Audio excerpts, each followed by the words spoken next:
Bismillahirrahmanirrahim. Dear students, Assalamu alaikum.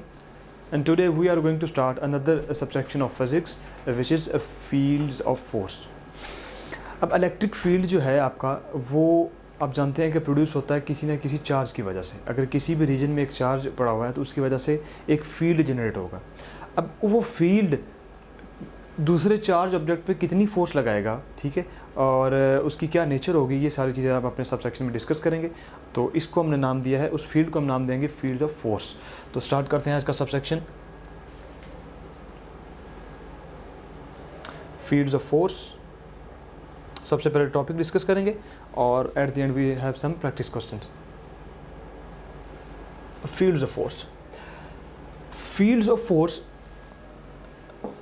we have a charge Q1. Q1 will have a certain field. जैसे कि आप जानते हैं कि ग्रेविटेशनल फील्ड जो है इसकी भी एक लिमिट होती है। अर्थ के अराउंड जितना भी रीजन है वो उसका कहलाता है ग्रेविटेशनल फील्ड। लेकिन अगर आप सर्टन डिस्टेंस से हाइट से अबव चले जाएं तो आपका जो रीजन है वो ख़त्म हो जाएगा, ठीक है। इसी तरह जो इलेक्ट्रिक फील्ड होता है उसका जो रीजन होता है वो भी लिमिटेड होता है, depending upon the magnitude of charge, ठीक है। जैसे चार्ज की मैग्नीट्यूड इंक्रीज़ होगी तो उसकी रीजन भी इंक्रीज़ होगा। अब यहाँ पे अगर हम कोई और चार्ज इंट्रोड्यूस करवाएं तो उसके ऊपर कोई ना कोई फोर्स लगेगी, चाहे वो रिपल्सिव होगी या वो अट्रैक्टिव होगी। तो अगर हम इस चार्ज को इस पॉइंट पे रखें तो हमारे पास कोई फोर्स नहीं लगेगी, ठीक है। इसी सिमिलरली अगर हम इसको यहाँ पे प्लेस